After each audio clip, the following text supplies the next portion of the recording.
business, it means that you are actually, can we hear me?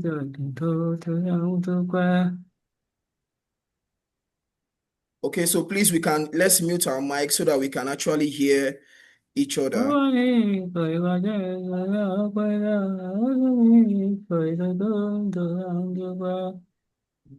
I'm trying to find out where that noise is coming from. Okay, so From the back, I'm going to be muting us all.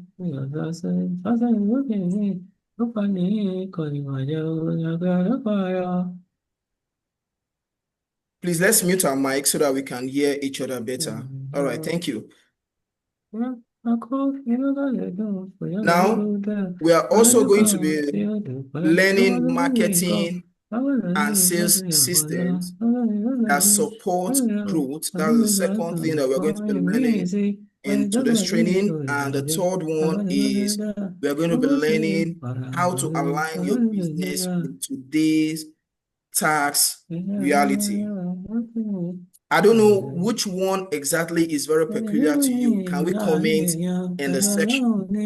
Just comment on the chat section. Oh, I'm ready to learn this, learn that. I'm going to learn how to structure my business. This is my expectation. Let's put it in the chat.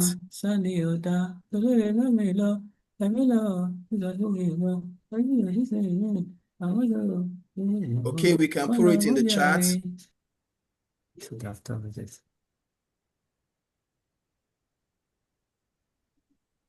Now, the first we have is how to structure your business for profit and growth. How to structure your how to structure your business for profit and growth. And we have the first speaker, which is Moses Taiwo. Is a business coach and is a founder of Smart Business Academy, and at the same time the founder of Sought After Project and Services Limited. And he will be taking us on this journey to learning how to structure our business for profit and growth. Mr. Moses Taiwo, please, if you're in the house, you can, the floor is open for you to take us on this journey. Okay, thank you everyone. I want to say thank you to everyone for joining us. Once again, my name is Moses Taiwo, and I'm the CEO, Sought After Project and Services Limited. I'm also the Managing Director, Gen 128 Travels and Tour, and then I'm the founder of the Smart Business Academy, where we help individuals to enhance and develop their business capacity, and that is what we are doing today. I want to welcome everyone on this platform. I'm also an author, I'm a conference host, speaker, and a business consultant. So, and I believe that we are going to have a lot of fun tonight. We are going to teach ourselves, discuss with ourselves how to structure our business for profit and growth right now. So without wasting our time, let me go straight into my discussion. I'll be discussing with us how to structure your business for profit and growth. And then in starting out on how to structure your business, number one thing is that you have to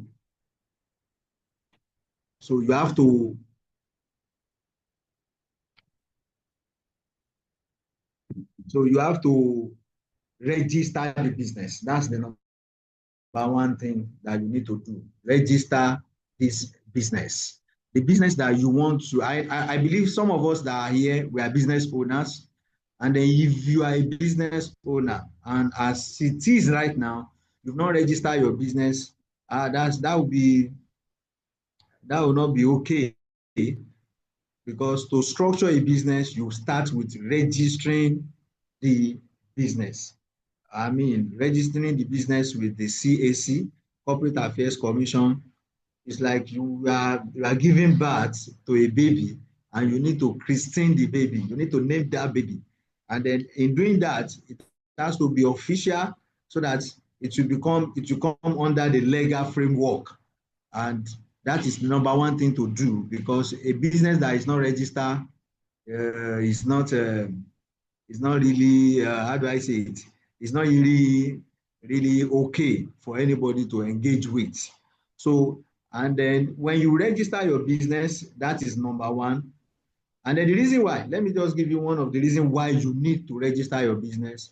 Because if you register your business, it will help us to know the impact that the business that it will have on paying taxes, the liability, because as a business owner, if you register a limited liability company or sole proprietorship, the liability has different stand. Now, if you are a limited liability owner, you are different. You are an entity from your business, so the liability is quite different. So if there's anything, they can't bring in your personal property when you are under limited liability. They can't bring in your own personal property into the company. So the company has its own property, you have your own property. That is one.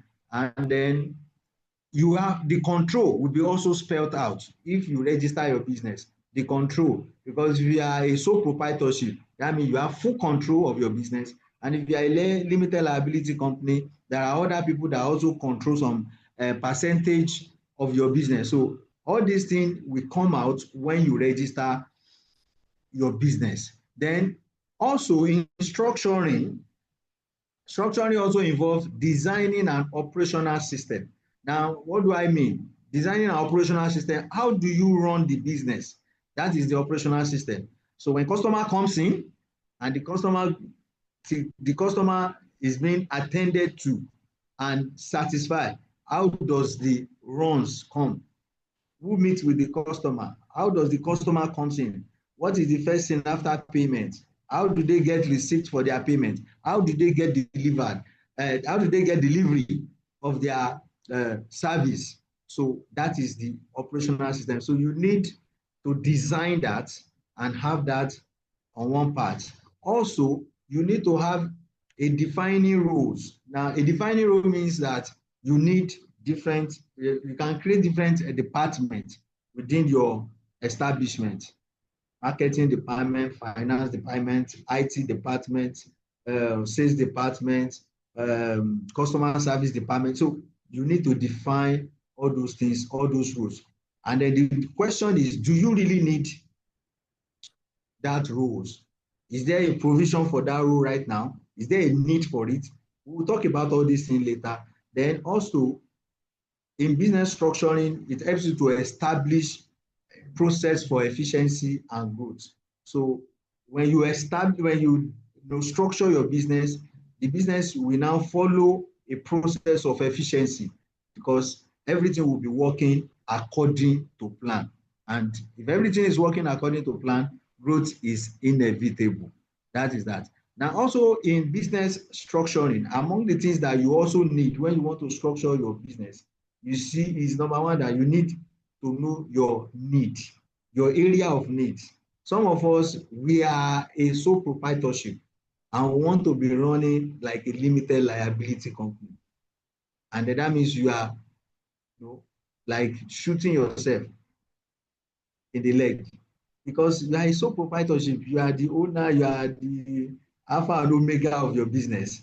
So, and then you now want to have different departments where you have finance, you have marketing, so by the time you have all those departments, the weight of expenditure, or the weight of what's the salary and all that will be too much on the business. So you need to know your area of needs. There are some things that that you are thinking that you need right now in your area of business, but you don't need them, because the way the business is structured from the beginning is a sole proprietorship, and then you need to stay with that.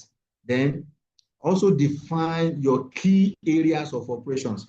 You know, I spoke about operational system, the designing an operational system. You need to now define key area of your operation. Number one is marketing operation.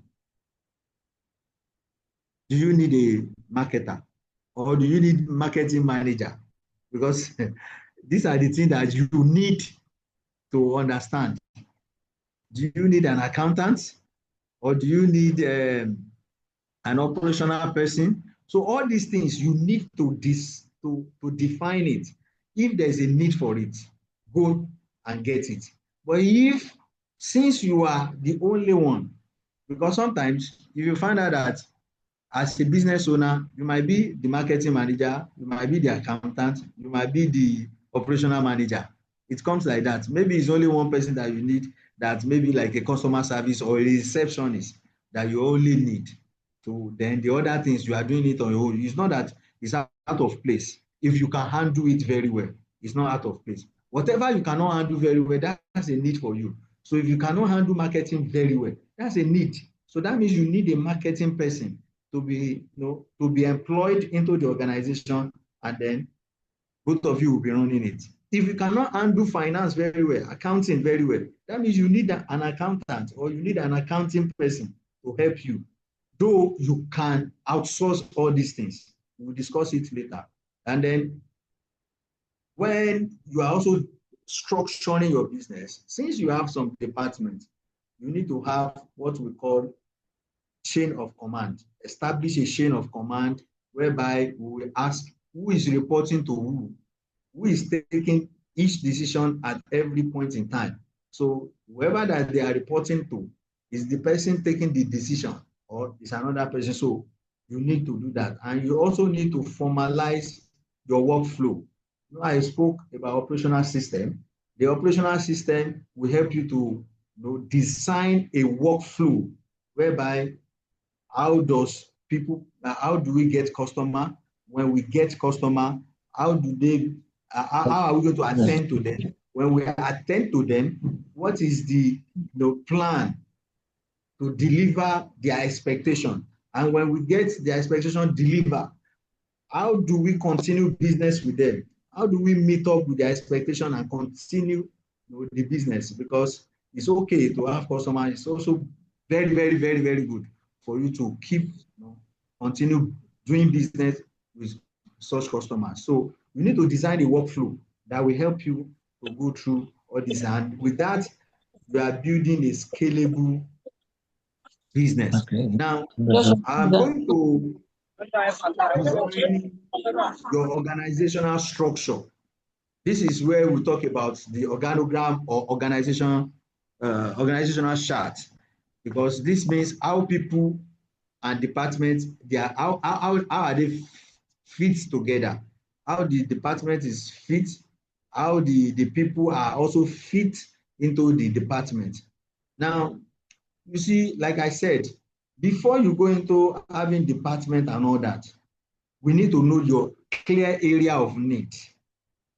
Okay, some of us as CEO, as business owner, we are very good at the operations system. We know all the operations of the business. We can do everything. We know it.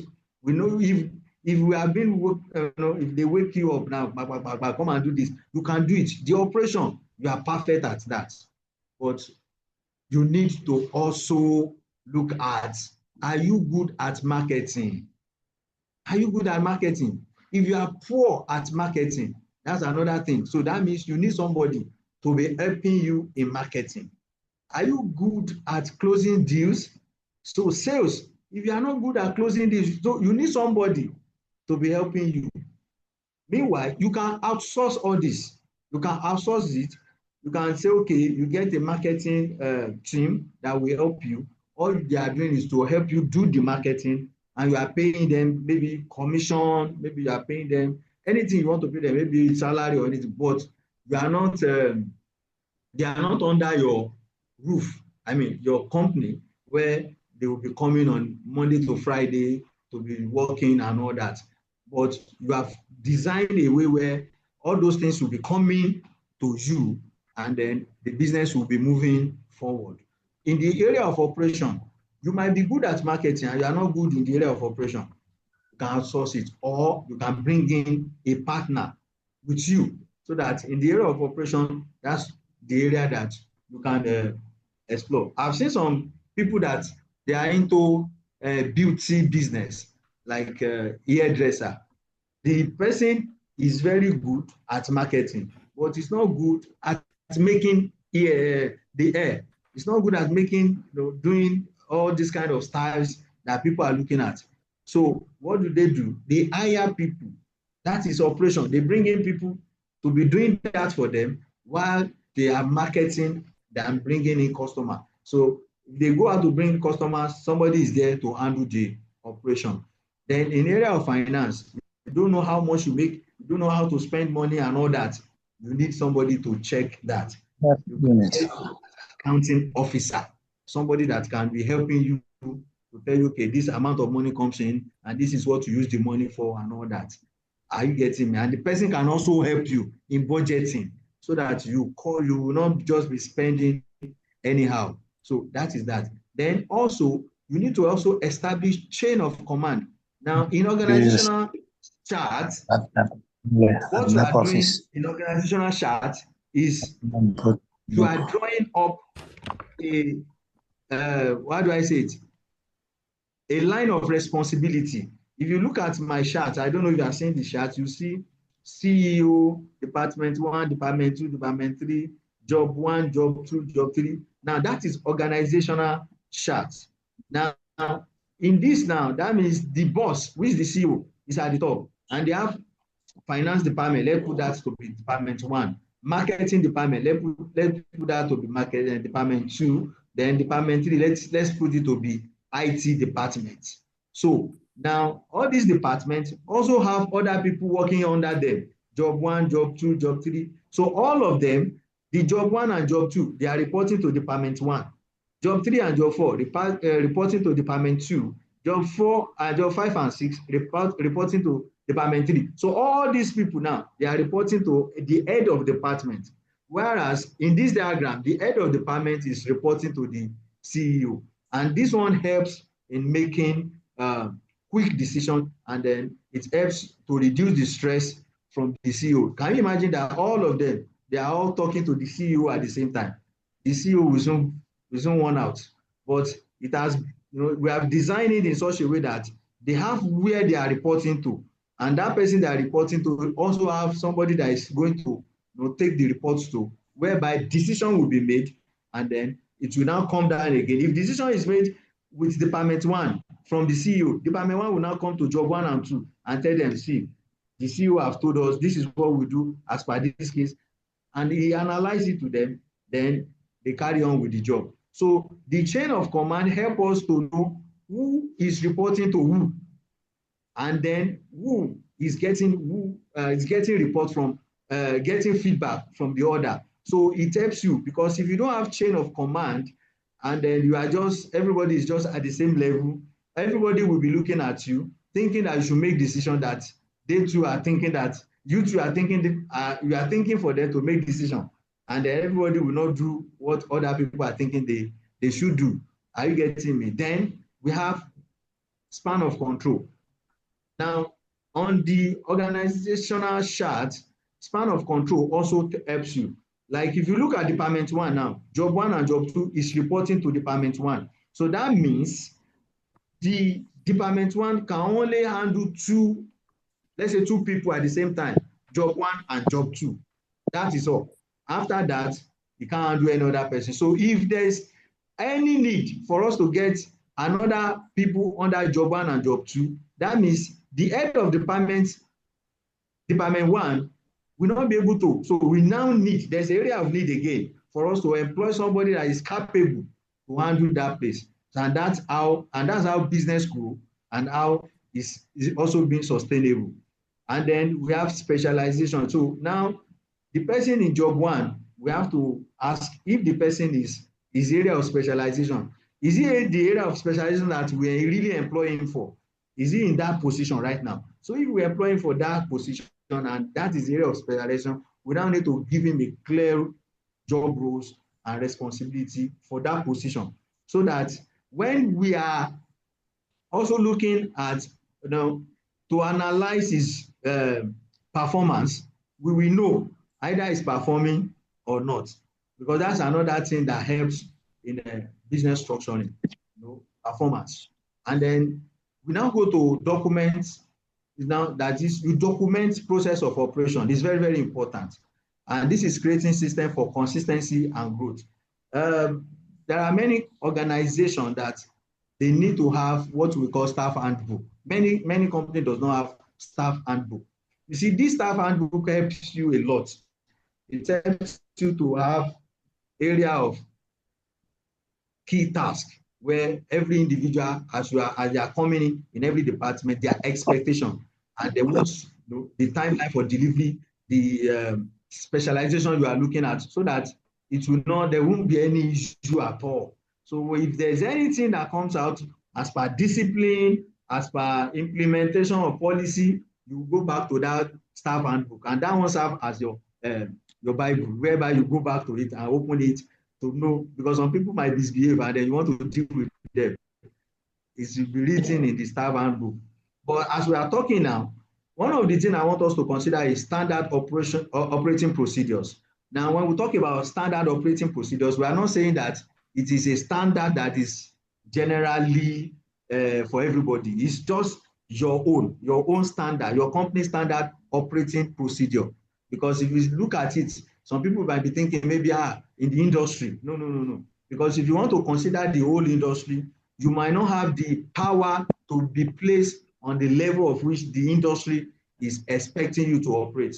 But at the level where you are, your standard operating procedures must come in. That is step-by-step guide for key tasks. Now, sales manager, marketing manager, what are the standard operating procedures you expect them? The sales manager, are you expecting him to be closing deals and also deliver at the same time? Or the marketing manager, are you expecting him to go out to create marketing awareness and at the same time also look for a way to deliver to the customer at the same time? So all this thing is your standard operating procedure. And then nobody will teach you. You have to look at your business and come up with your standard operating procedures, and then to see how you communicate with clients, how you bring in prospects, how you talk to investors. These are the standard operating procedures peculiar to your own business. Then the technology. Now, the in thing right now is AI, and then there are many of us, we don't even know this AI thing. So in this area of technology now, I always tell people, you can outsource it, and which is the normal thing that you can do. Because sincerely speaking, all these tech guys, you might not be able to pay them their money. So all you need is just call them, come and help me.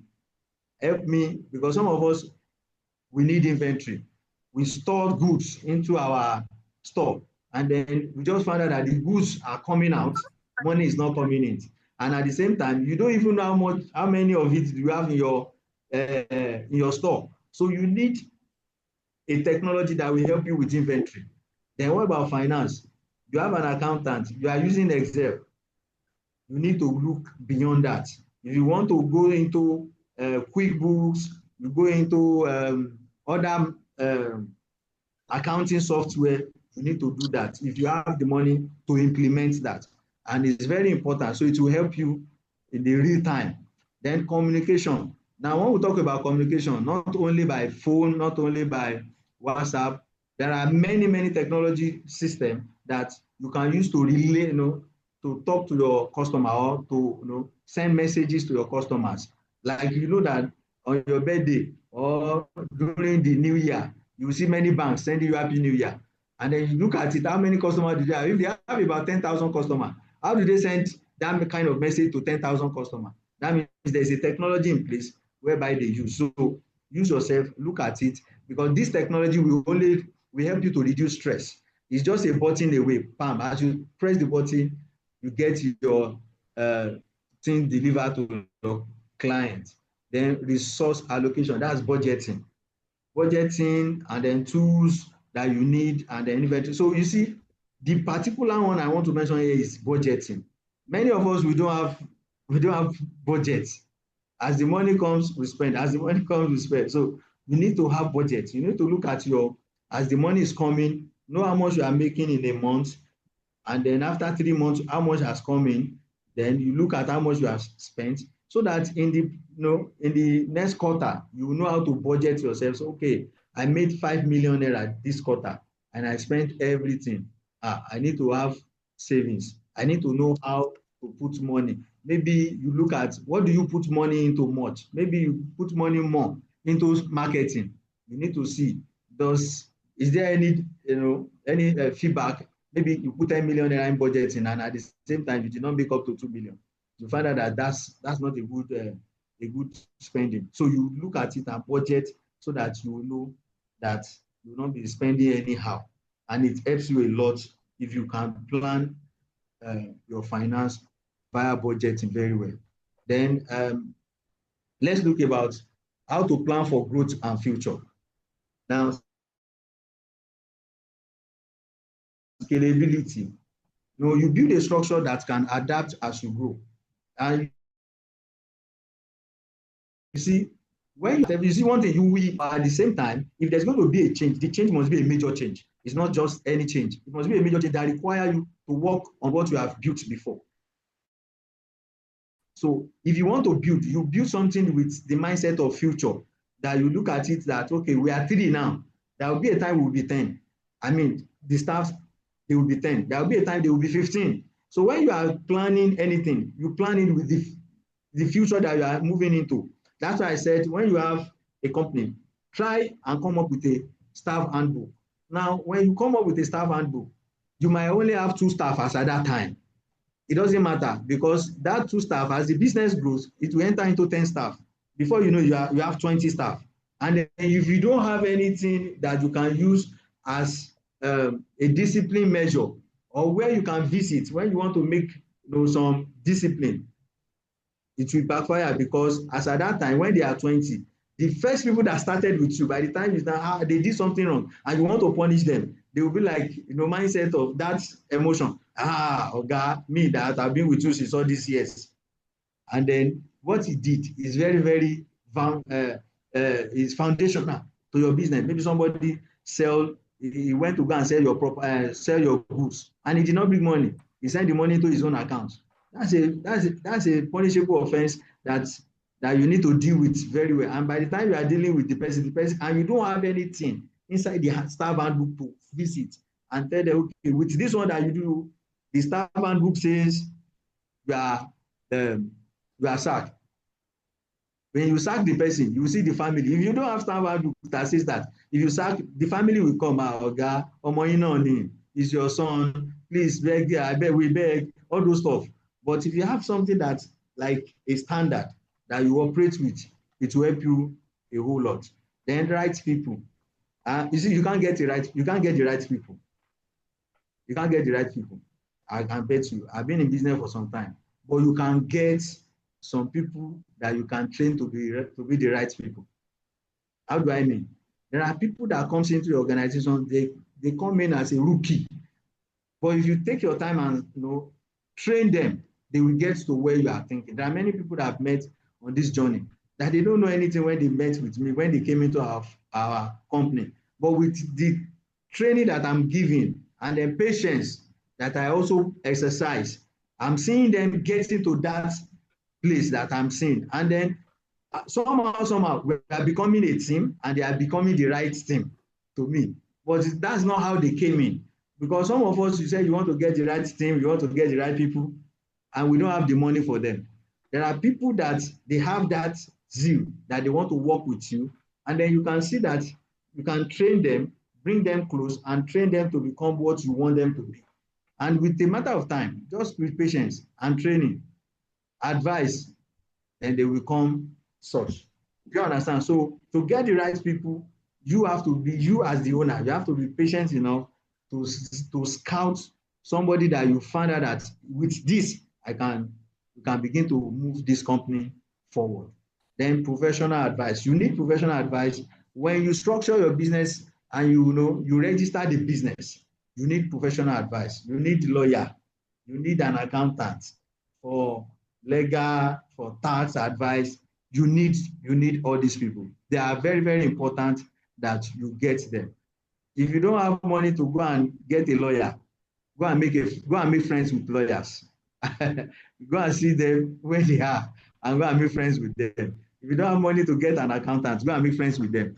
Maybe when you become their friend, they can do something for you free of charge. That's how I started. And right now we can now say, okay, we have we have lawyers in our team. So you need lawyers. Now I want to end this, or let me just say this. These are the people you need as a business owner. These are the people you need. Very important. Number one, you need a legal advisor. Very important. And then you also need a financial consultant, like accountant. No, we are talking about tax today. You will see the reason why I put this tax consultant there. Because this time around, all that is going on is tax, tax, tax, tax. So that's why you need a financial advisor, you need a tax consultant. You need marketing consultants. You need them. Like IT, you know, for social media. You might not be able to do the social media, but even if you can do it by yourself, you might have your own limitation. Get them, talk to them. The one you can outsource from your side, outsource them. So you need a marketing consultant, and that's why we are bringing a professional person into this training. In fact, I want you to hear him. Then you need a security consultant. Police is your friend, though. Police is your friend. I remember when we started our company one day, we just moved to a new area, and then we launched the company on a Saturday. By Monday morning, when we come to the office, our new generator, they have stolen it.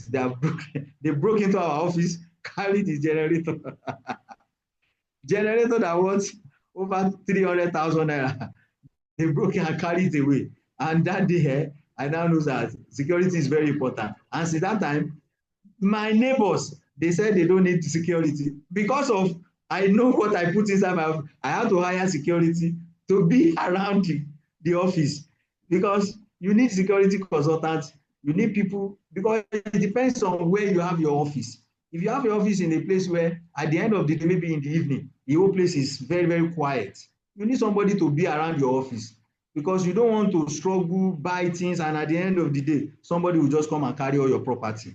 So, and then you need to make friends with police. So police is your friend, truly. Police is your friend. You will get to know one day that police is truly your friend.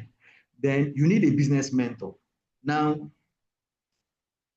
some of us, we have people around us that they are doing well in business.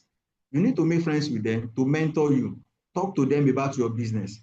Don't think that maybe they might not have interest in your business. Because they are doing well in their own business, you can go and meet them, talk to them, ask questions from them, just make a friend with them. And after some time, you find out that the advice they are giving you is really making sense and it's helping you. So you need a business mentor because you are into business. So you need somebody to mentor you.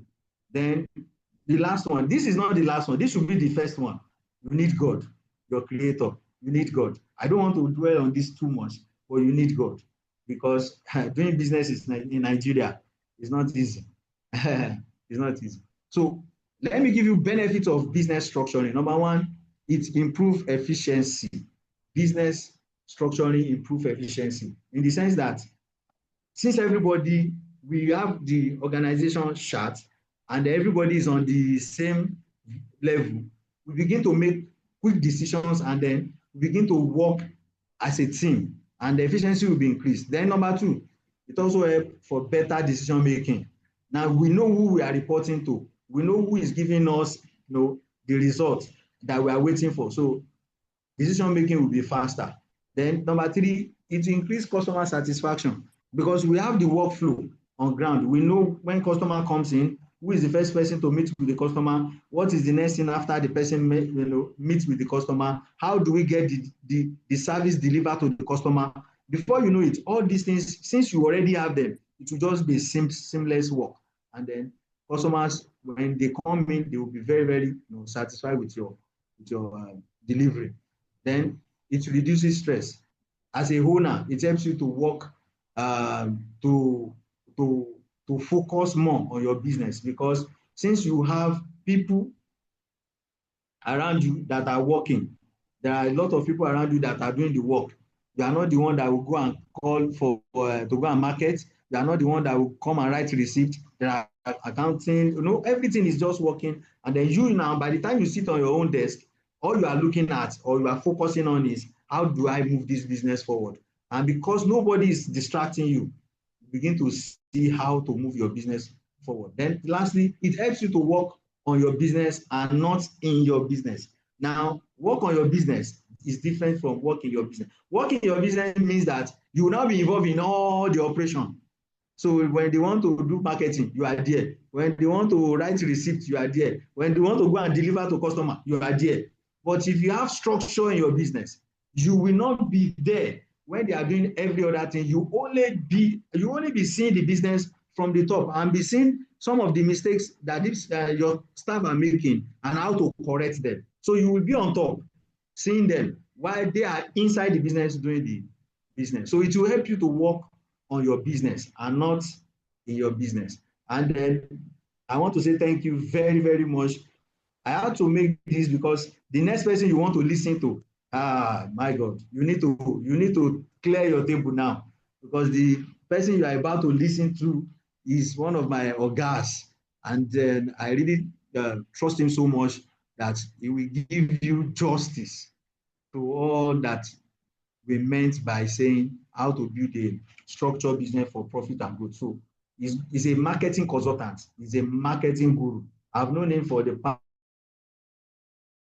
past 7 years. He's been doing this company, a lot of big organization consulting, and we are privileged to have him. It's just because of relationship. He doesn't do all this thing free. It's a relationship that brought him in, and I really appreciate him. So we're about to listen to the next speaker. But before that, let me take you back to Mr. Ifeanyi so that he can introduce the next speaker. Mr. Ifeanyi. Thank you very much, sir. Thank you very much for that impactful section. If you are actually gaining value, or if you have gained value from this section, just comment I have gained value, and just comment the areas that actually speaks directly to you in the chat section. All right, just say, oh, I gained value in this area, I gained value in this area. You can take it in the chat section. All right, yes. So Olu, that's great. I've gained value in the area of business structure. That's great. I've gained value in the XOP. That's super great. So, their standard operating procedure, and everything cannot be overemphasized. And Mr. Taiwo Moses, or Mr. Moses Taiwo, has really done a lot for us. And this is just a tip of the iceberg. Whatever we are gaining now is just a tip. And I believe if we run with it, we are going to see our business well structured this year. And right now, we are moving to the next speaker. All right. We are moving to the next speaker. And our next speaker will be taking us on marketing and sales systems that support growth. Okay, so Mr. Taiwo has really done a lot in the introduction. I don't want to bore us. We'll just dive straight into meeting the next speaker, who will be taking us on this route on marketing and sales. And this person is no other than Busayo Ogumade. Is a marketing and sales specialist, and he will be taking us on this journey. Mr. Busayo. All right. Thank you. Good afternoon, everyone. All right. Good afternoon, Mr. Busayo. You're welcome. Can you hear me clearly? Can you hear me? Yeah, we are hearing you, sir. All right. I'm so happy to be here today.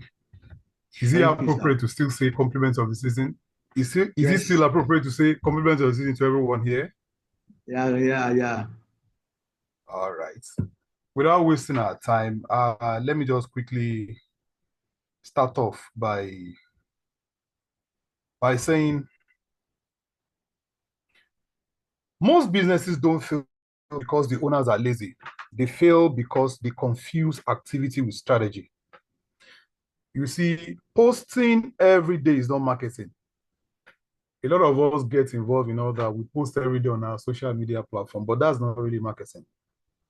Running ads without structures is not marketing. Marketing is not about shouting loud. It's not those that shout loud. You see some organizations, they don't even make so much noise. But the figures they turn out at the end of the year is far much more beyond what you see some of us do, even with the noise we make. Can I come in? Let me upload the slide. Oh, sorry, 1 minute.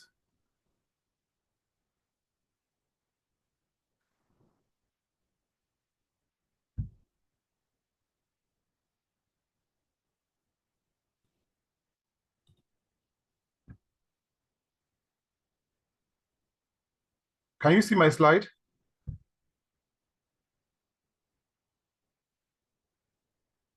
Yes, sir. It's showing now. All right, good. All right. So marketing is not about shouting loud. It's about communicating values clearly to the right people. It's about communicating value to the right people. If you understand marketing as a system, not just as what we do, just because we want to achieve a result, you see that if we set any desired targets, achieving the target will be a predictable, is something we can predict. It won't look like magic. All right. Now, today I'll try as much as possible to break down some of those things. This will have taken us more like 3 or 4 days program, but I'm just trying as much as possible to break it down so that I can touch the nitty-gritty, you know, in the next 25-30 minutes. So I'll show us how marketing works across all industries and why structures, not hustle, create predictable income. Let me repeat that again. I said it is structures that create predictable income, not just hustle. All right. So if we are looking at, say, 25 million naira income now, or we are trying to create 25 million sales in 6 months, let me start by correcting. I will say you don't hit 25 million in 6 months because you market hard.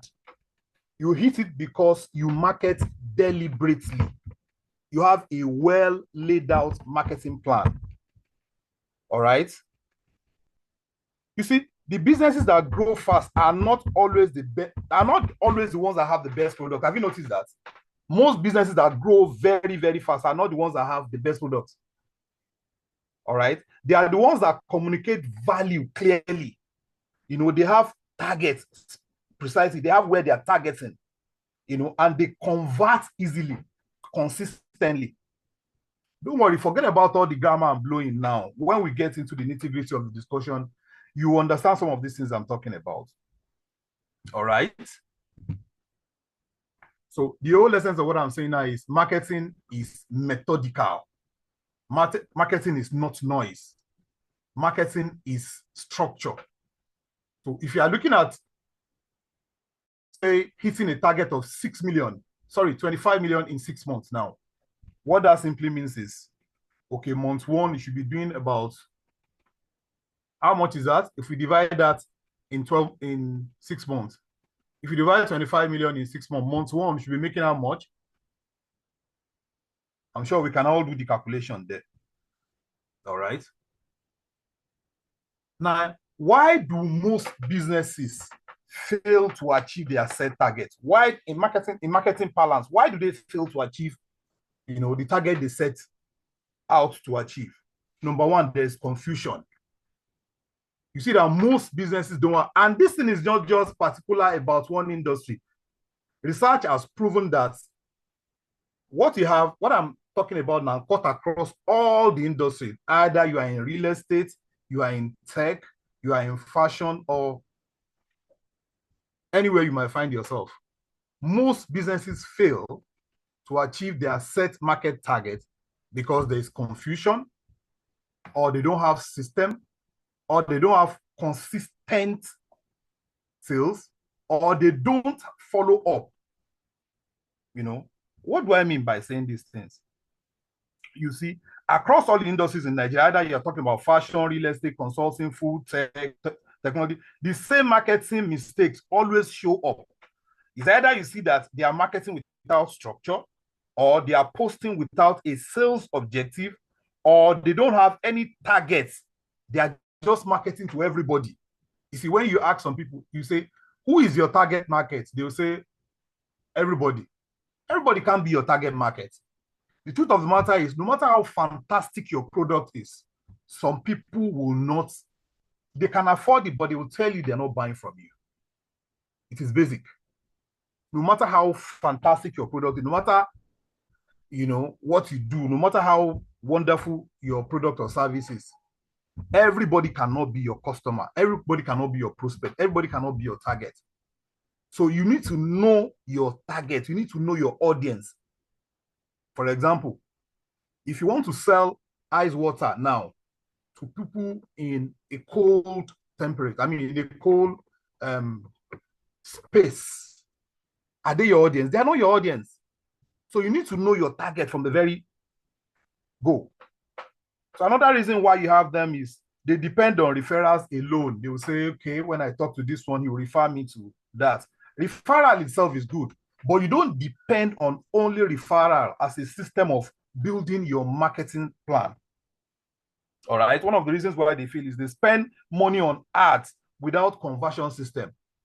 They understand that people place advertisement. Some even buy billboard. You see them spend so much money on billboard without working on how they are going to convert those who see those adverts. How do they get back to you? And when they get back to you, how do you convert that into sales? How do you close the sales? So there has to be a system that works. See, everything that works perfectly works on a system. Without system, you're just playing. That's the truth. All right. So I'll talk about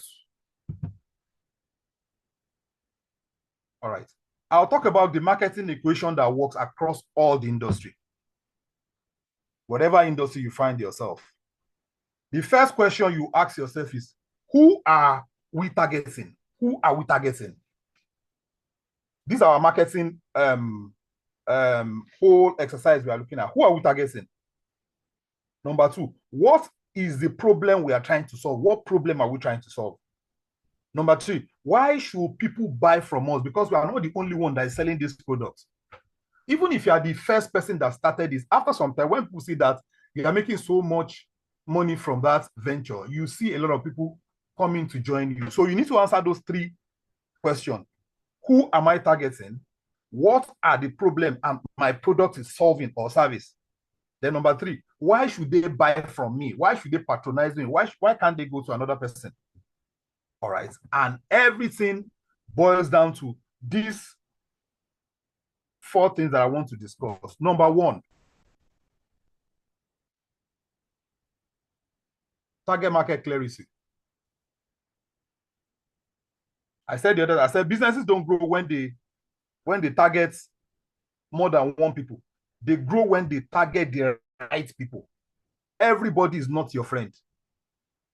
Everybody cannot be your friend. Everybody cannot be people that believe in what you are saying. No matter how fantastic you might be, there will be a lot of people that will say it's rubbish.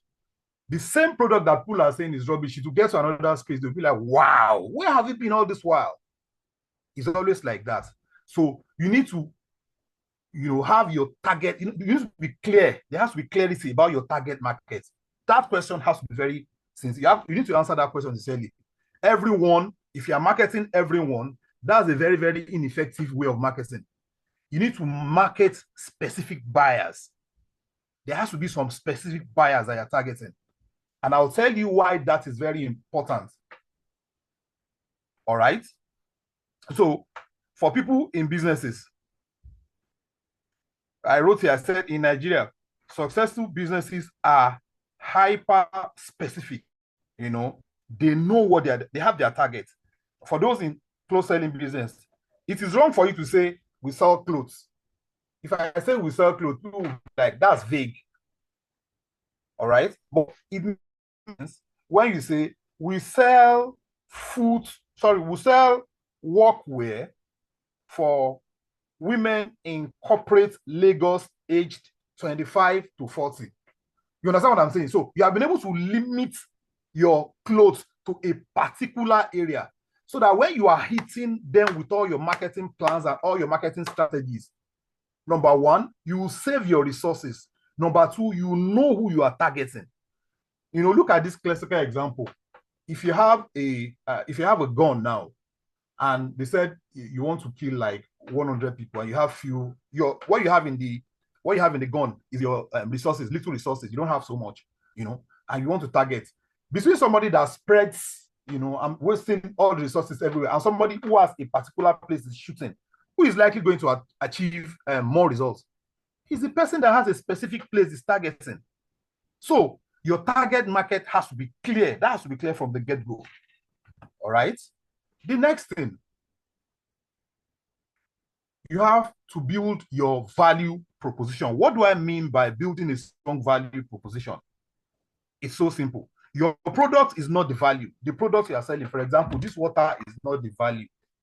All right. The problem that this water can solve is what people buy.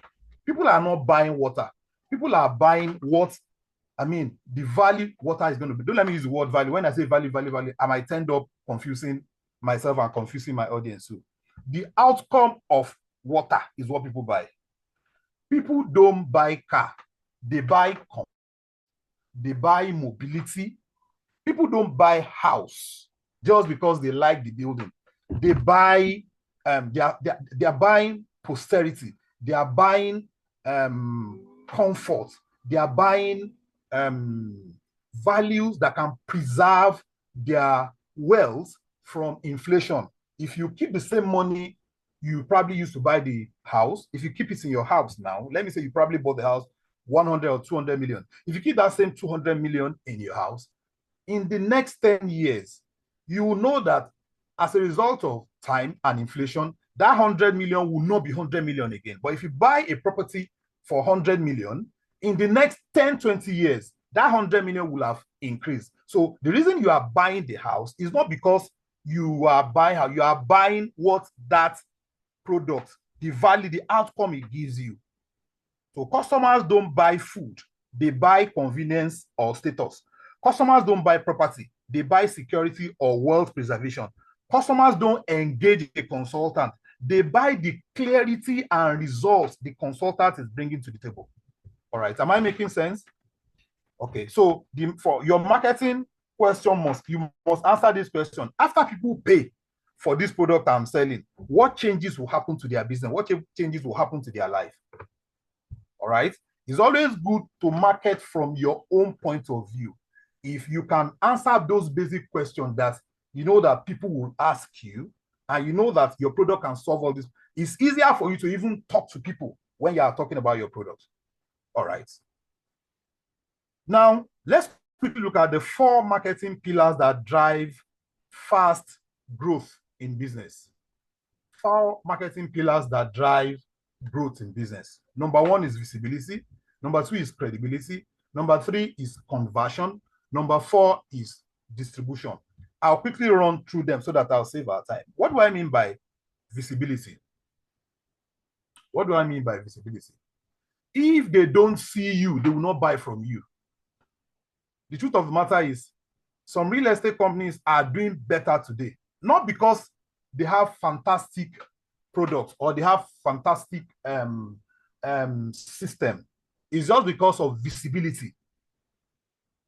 People are likely to come to you because they see you than somebody they don't see or they don't know. If I don't know you, it is harder for me to do any business with you. So the 4 marketing pillars that always drive growth in any business. Number 1 is visibility. Number 2 is credibility. Number 3 is what? I've mentioned visibility, credibility, conversion, and distribution. Let me quickly run through that. When I say visibility, it has to do with You know, how do you get seen in Nigeria? How do people see you in Nigeria? They see you through social media platform. They see you through media features. What do I mean by media features? They probably read about it in the papers. They read about you in Business Day. They read about you in well-known media platforms, or through strategic partnership, or through consistently making yourself visible, making yourself seen, you know, within the space of where you want to do your business. All right. Number two, credibility. What do I mean by credibility? Why should they trust you with this business? Why should they trust you? Why should you be the one they want to trust with their resources? Why should they patronize you? Because trust sells faster than discount. If they don't trust you and you are giving them discount on what you are doing, they will not patronize you. That's the truth.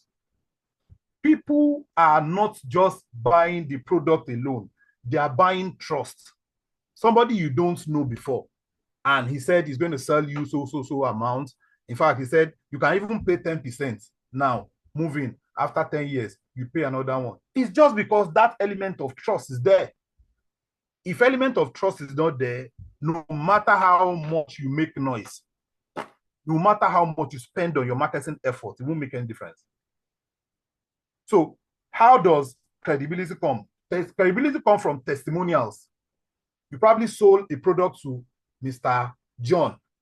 And after you have been able to wow Mr. John, you told Mr. John, please, can you write me a simple letter and say, after blah, blah, blah, blah, blah, just to make testimonial that you did well with them.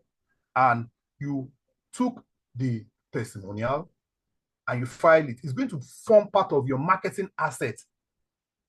Any other time, you can say, if you doubt what we are saying, go and ask Mr. John. You understand? That's testimonial. How do you build credibility? Through case studies. How do you build credibility? By showing the before and after. Before we met this organization, this was what they were doing. After we met them, this is what they are doing now. Before we sold this product to them, this is what they were making. After we sold the product to them, this is what they are now. Before we sold the property to them, this is what the property looked like. After we sold the property to them, this is what it looks like. You know, how do we build credibility? Through media mention. How do you feel when you read about somebody in Forbes magazine and they say this guy is doing fantastically well, this organization is doing fantastically well? How do you feel when you read about people in well-known media platform? You understand? So all these are ways of building credibility. So that because people only transact with people they trust. People only transact with brands they trust. All right? How do we also build credibility? Through clear brand positioning. MTN will tell you, anywhere you go, you meet us. Anywhere you go. Even when they were not in so many places, they have been positioning that stuff into our mind that anywhere you go, you meet MTN there. Anywhere you go. Meanwhile, they were not in so many of those local areas. But what they call brand positioning, they are positioning themselves as the industry leader, that anywhere you go, you meet us there. Anywhere you go, you meet us there. You know? So that's how it works. So a small business that looks structured attracts bigger money than a big business that looks disorganized. All right. The third pillar I want to talk about is conversion system. This is where people make money in business. Conversion system. Please follow me gently here. I'll spend like maybe 1 minute there so that you can understand. This is where many businesses fail, especially in Nigeria. You know, posting content is not marketing. Converting interest into payment is what they call marketing itself. All right. You must have a clear sales funnel. What do I mean by sales funnel? All right. Let me assume let's look at content marketing itself. Let's just use that as a classical example. What I mean by sales funnel is you have a content, maybe a video, maybe your content is a video that is talking about the product or service that you want to sell. All right. Then inside that, you have to build an inquiry system there where people can make inquiry after you have the content. This is where you can make inquiry, you know. Then after they make inquiry, you know, there has to be a way of follow up with them. Of course, most times it's not everybody that makes inquiry that will end up buying from you. Now, after you follow up, you need to keep following up until you close that deal. You know, the challenge with most people is you see them make beautiful content. You see them make beautiful adverts. But you'll be the one that will be calling them. You call them, they'll say, we can't pick your calls today. Can you call tomorrow? Can we get back to you? Can we? All manner of rubbish. And people get tired when they come to the. There are so many people. There are plenty of people that they can always deal with. So you need to have a clear sales funnel. Number two, a WhatsApp or DM script. What do I mean by that? DM script is you have, hello, this is Kiniko Nigeria Limited. This is, you understand, just a script that sells that same product you're trying to market. You see, people find WhatsApp conversation more personal than even what you see online. When people send you text messages and when you read messages on social media platform, which one do you find more personal? You find WhatsApp conversation more personal. In fact, you close more deal with WhatsApp DMs than even what you have on your website. All right. Now, what also must you have? You need to have a pricing structure that makes sense. All right. A pricing structure that makes sense. You don't have to price yourself out of the market. You won't say you want to create a unique brand for yourself and you are pricing yourself out. Yes, you might have a fantastic product. Yes, you might have a fantastic service. But if the pricing is wrong, just like talking about the 5 P's of marketing, you have place, you have the product, you have I don't have to bother you with all the nitty-gritty of market of that, you know. Your pricing structure has to make sense. You can't be operating in an environment and setting unnecessary pricing barrier for yourself. Otherwise, you just be creating all your effort to just be going to your competitors. All right. Then you need a very good follow-up.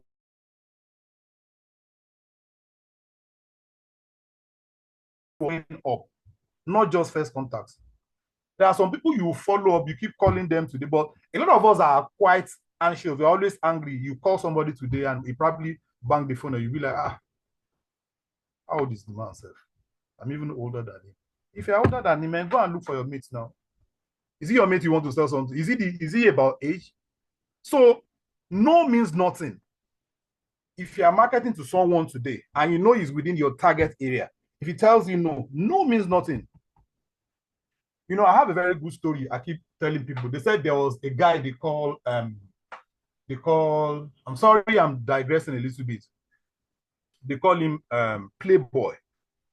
You know, they said when he was right on his sick bed, you know, and the whole story we heard about Playboy was that he had so many ladies as girlfriends. They loved him. They were, you know, he had all of them like that. He was by his bedside, he was dying. And so there was a guy downstairs. The guy came, was banging on the gate. He said he wanted to. So they now went to the gate. Who is this? What's wrong with you? What are you? You know? So eventually, the guy said he wanted only one person, only one. He just needed only one thing. He wanted to ask them only one thing, that he would be so glad if they can oblige him. What do you want? He said he wants to see Playboy. So now Playboy, by, you know, on his sick bed, by the window, he now, moved the window up a little bit. He said, let the guy come in. Let the guy come in. The guy now came in, he stood by his bedside. He said, sir, I just want to ask you, how come you have done it? Some people are struggling with, you know, having just only one girlfriend, but you have as many girlfriends as possible. He said, it's simple now. He said, it's simple. He said, is that why you're disturbing yourself? He said, I just asked them. And some of them will tell me no, some of them will tell me right. So people are afraid of getting no. No means nothing. You can't be in sales and not get no. You know, it's a game of probability. If you have 100 targets now and you are hitting your targets, if 99 tells you no and only 1 tells you yes, that yes will clear all the no's you have gotten. All right. So let's not be afraid of getting no. No is part of the process. So, and money is actually in your follow-up. Don't get distracted. All right. The fourth pillar is distribution. Distribution, not just the content.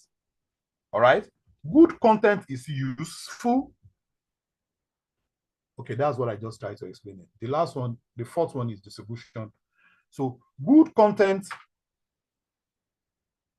is useless if nobody sees it. So smart businesses repurpose one content across all the media platforms. You amplify it. We have a content we have designed now, you know, probably a flyer. Let me use a flyer. And you have it, beautiful one, well designed. You put it only probably on Facebook. There are people on Facebook. Yes, they are your target market. But you have, why are you limiting yourself when you can put it on several other platforms too? So it's not just good enough to have good content. You have to be able to distribute it across. It's always a game of probability. When you throw your net into the ocean, you know, the more times you throw into the ocean, the more your chances of, you know, getting the sales you are looking for. So leverage on referrals intentionally. Collaborate with audiences, you know. So distribution beats creativity. All right. Let me quickly just look at, since I got the instruction that we are looking at 25 million. Basically, if you want to, if your target within 6 months is to hit a set goal, marketing goal of 25 million, like I said the other time, we can break it down. 25 million means in 6 months, that means on the average of 4.2 million per month.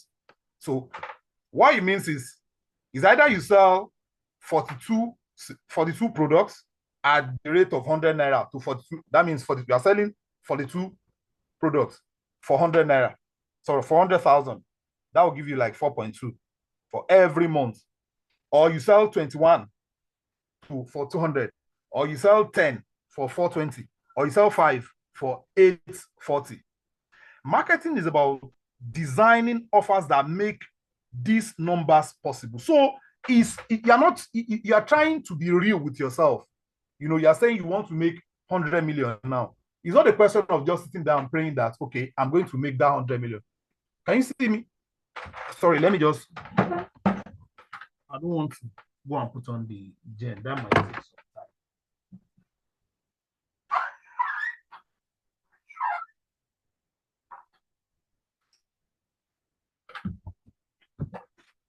The whole idea of what I'm trying to say is we are just trying to be scientific about what we want to achieve. We are trying to be scientific about what we want to. So marketing is about designing offers that make these numbers possible. All right. The key insight here is high value offers reduce marketing stress. Instead of chasing 1,000 small customers, design offers for fewer, better paying clients. Because between me and you, it's going to take the same effort. It's the same effort. It's the same effort. In fact, sometimes it might be harder for you to run after a customer that is going to give you probably 100,000 than running after somebody that is going to give you, say, 1 million naira. Sometimes it's like that, you know. Okay. What else? Let me just look at Nigerian reality. I'm trying to just jump through it. The reality in Nigerian market is trust sells faster than aesthetics. In this market, a conversation converts better than pretty website. A conversation you have, you know, might convert faster than pretty website. Trust matter more than aesthetics. WhatsApp closes more deals than websites. Storytelling sells better than hard adverts. Consistency beats virality. Relationship still matters. So your marketing must be relatable, must be credible. It has to be simple, and you have to be consistent with it. So on the final notes, let me just quickly wrap up by saying marketing is not shouting. Marketing is not shouting. All right? Or let me just use this one up here. Marketing is not shouting, it is positioning. Visibility without trust does not convert anything. Conversion system matters more than content volume. Structure beats hustle.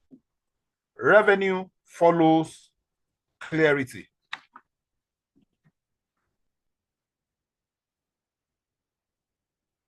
All right? So the business that will dominate the next 5 years are not the loudest. They are the ones that understand their markets, communicate clearly, and convert intentionally. Marketing is not magic. Marketing is a method. Thank you.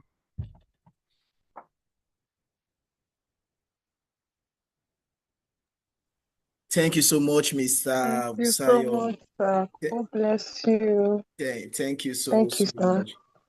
Okay, so I see people who have gained a lot of value. If you have gained value, just comment where or chat where you actually gain value. My own takeaway, Mr. Busayo, Happy New Year. It's been a long while. I've seen you. Thank you so much for this section. And my own key takeaway is that people do not sell. People do not buy, benefits, features, products. They buy the outcome, like Mr. Busaya has rightly said. Because most of us, what we do is that we sell products, we sell the features. This is my product, blah blah blah. But what exactly is in for the customer? What can they get? What is the result? And these are the outcome is what that they buy. And also money is in the follow-up. If you have not been doing follow-up, you are leaving money on the table. Money is in follow-up. Yeah, so someone is saying building trust. Yeah, exactly. So thank you so much, Mr. Busayo. If you have your questions, please gather your questions. We'll be the facilitator on ground to answer them at the very end of the entire section. All right. That is after the third section. So you can direct your question to the person you want to direct it to. So please pen down your question. Don't lose them. And it will be attended to. So moving on, thank you very much once again, Mr. Busayo. I just want to water us on this is Smart Business Academy, and what we do is we empower businesses, business owners, aspiring business owners with the right information and tool to scale your businesses, and we put up trainings. So I'm just going to run us through our the future trainings or the line of trainings that will be coming up after now. So on February 12, 2026, this is for those that want to go into real estate. If you know that real estate is part of your dream, that you want to start your real estate business, we'll be hosting a training called Real Estate Real Money. All right, Real Estate Real Money, and you know the value you are getting here is a free training. And imagine, what you are going to get when you attend if you want to go into real estate. Okay, so the time is 4 p.m. on February 12th. On February 12th, next month, 2026. The venue is still Zoom, and there is a cost for it. Of course, there's always a price to get value, okay? But the cost is what you pay to get a value, and the value stays with you for life. So the training fee is 5,000 for those that is interested. If you are interested, all you just need to do is to send me a message. If you're on the WhatsApp platform, send me a private message. If you are here, just drop a message. I am interested for the real estate real money training. All right. So we can actually enroll you into the training properly. So that is for real estate real money. And again, We are going to be having a business accelerator training as well, a masterclass with Dr. Olumide Emmanuel. Many of us have heard his name, all right? Okay, many of us have heard the name, and the name is actually going to be with us in our training on April 4th. Okay, on April 4th, we're beginning having a masterclass, and the masterclass is going to be with Dr. Olumide Emmanuel with other power-packed, value-packed personnel in their respective industry, and the time is 11. It's a physical training, so more details will be shared on the platform. So if you are not on the platform, join the platform or send me a message. I'm going to add you to the free platform. All right. So just the dates, put them in mind. Okay. And also, as you all know, we are also in real estate. All right. And this is what we do. We excel in real estate, investment, and trainings.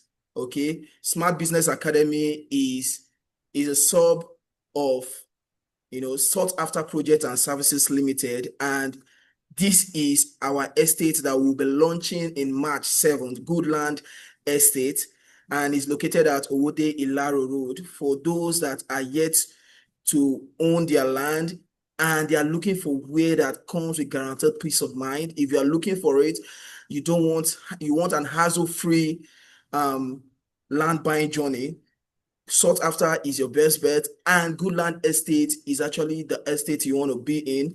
The price is 300,000. We'll be launching it in March 7th, and we'll be going to site February 7th, all right, for you to see the place, and which means you're going to like the place because that Owode axis is actually developing, and Owode roundabout itself is developed already, and the site is just less than 10 minutes to Owode roundabout. It means that where you are buying is actually less than 10 minutes to a developed place.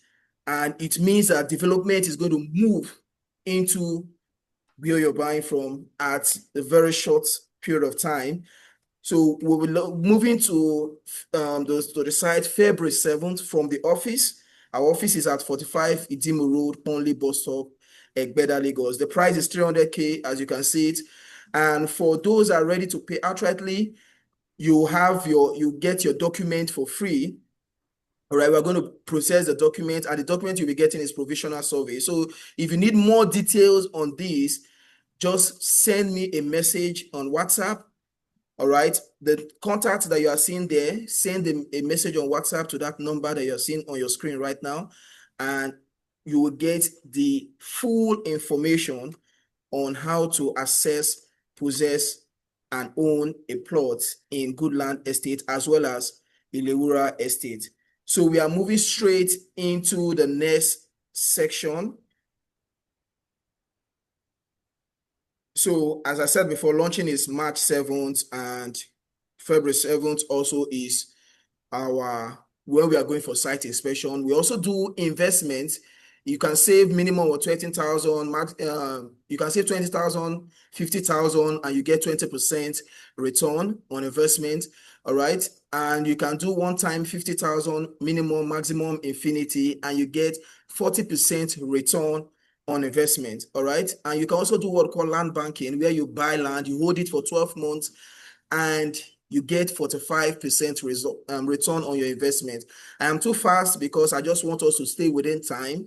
But if you want to get much details about what we do and how we do them in respect to our land and also our investment, just send a WhatsApp message or drop a message on the chat section. We personally reach out to you, or someone will actually reach out to you to give you more information. So we are moving straight into the final section of today. We want to talk about tax and how it align and how to align your business with today's tax reality. And we have a tax and finance personnel in our midst. Okay.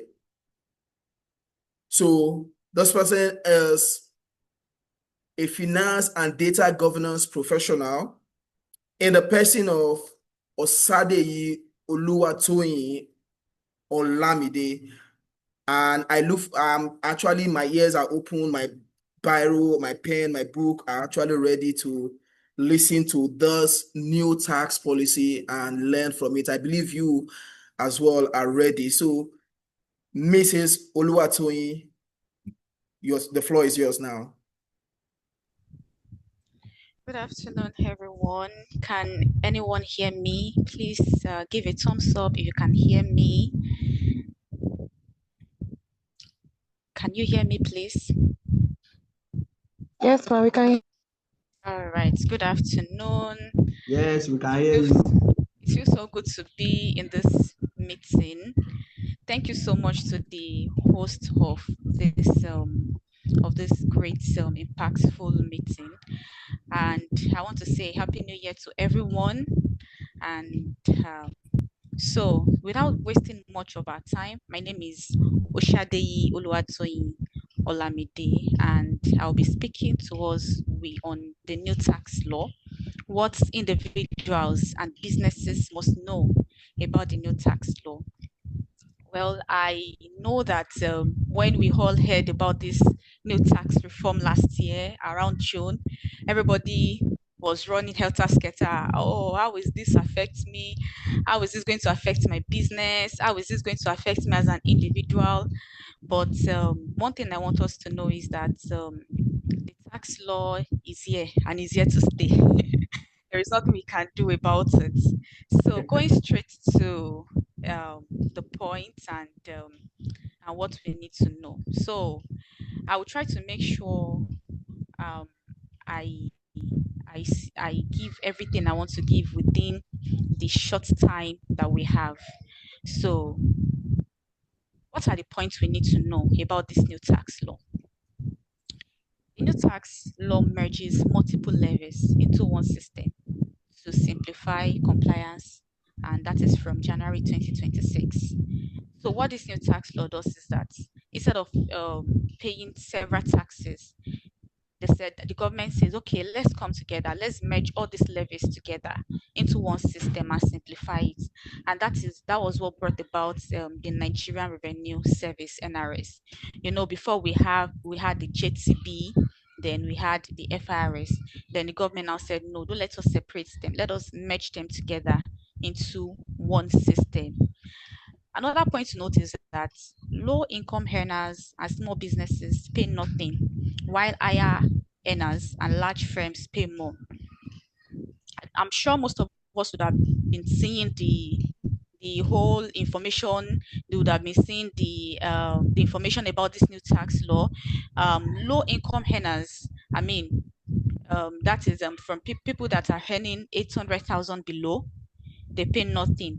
Small businesses, now what the government does is that the government cap any business that is earning a revenue lesser than 100 million as a small business, while higher earners. So when we look at the way the new tax law is being structured, especially the personal income tax, which is basically the one that has much, which this new tax reform affects the most, you will see that they do it in a progressive way, whereby the more you earn, the more your income is, the more your salary is, the higher your tax, and then the lower you earn, the lower your tax. So the higher earners are paying more.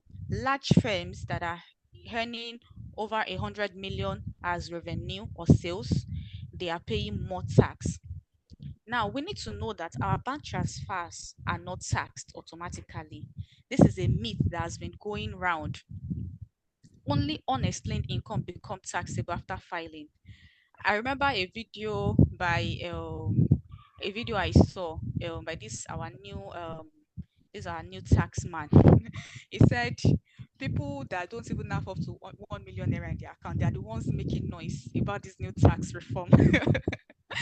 So our bank transfers are not taxed automatically, but it is advisable that whenever an inflow comes into your account, especially when you notice that large amounts, large inflows come into your bank account, it is advisable you tag them with narratives or descriptions, as the case may be.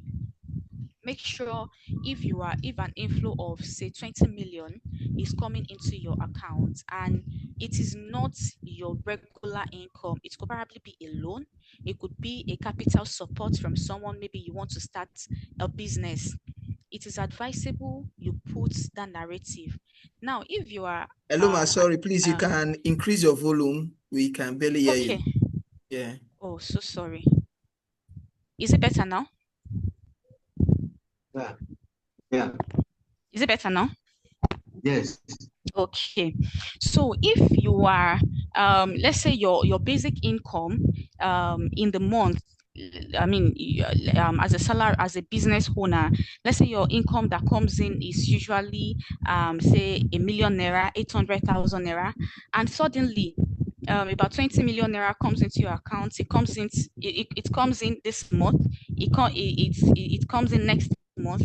Comes in the month after, and of course, this money probably is not even your money, as the case may be. It could be a capital support. It is advisable that this transaction is described.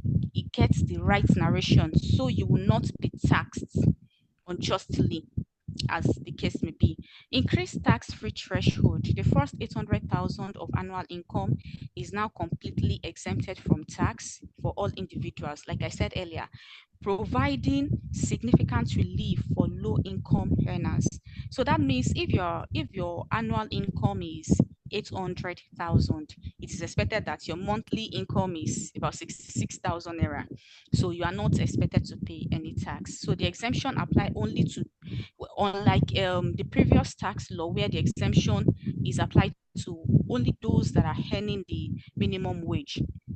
Now, small companies are now exempted from company income tax, CIT, which I said earlier, capital gain tax, and the newly introduced development levy. The government introduced something called development levy for large companies. That is 4% of their profits. Now, rent relief. There is a new relief that the government now does. Instead of the usual consolidated relief, instead of the usual CR, the government now brought in a relief that, okay, this new tax law, we are introducing a new relief, which is a rent relief, which is 20% deduction on annual rent paid, capped at 500,000. Now, what does this mean? This means that what the government does is, this your rent relief is 20% of your gross income and 500,000, whichever is lower. So if 20% of your gross income annually is, say, 700,000, that means that the relief you'll be getting will be 500,000. I don't know if you understand. Or let's now give another example. If the 20% of your annual income or your gross income is, let's say, 300,000, you know the cap is 500,000. That means the relief the government will be giving you will be that 20% because it is lesser than the 500,000 cap. So, and you have to provide a proof of payment to enjoy this relief. Allowable deductions. Mandatory contributions to pensions, NHF, NHIS remains deductible from gross income to arrive at the taxable income. So this means if you are contributing to pension, NHF, NHIS, this will reduce your taxes. This will reduce how much tax you'll be paying eventually at the end of the year. So now what's changed in this whole new tax reform? The Nigerian new tax regime, primarily introduced through the Nigerian Tax Act 2025, significantly reforms the pay-as-you-earn system. You know, I said it earlier that this new tax reform affects majorly the PIT, that is the personal income tax, to be more progressive and better aligned with current economic realities. The key changes include the higher tax threshold for low-income earners, then abolition of the consolidated relief allowance, that is the CRA, which I said earlier, and a new more targeted reliefs. Now, what changed in this whole new tax reform, tax regime, and everything is major. It focuses majorly on individuals. And I must say this, I just have to digress a little. If as a business owner, the first speaker said, he said when you are structuring your business, you need to register your business with the CAC.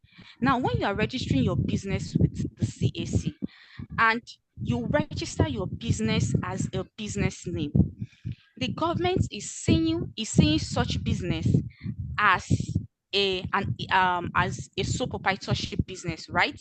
And will be taxed under the Personal Income Tax Act. Such business will be taxed under the Personal Income Tax Act.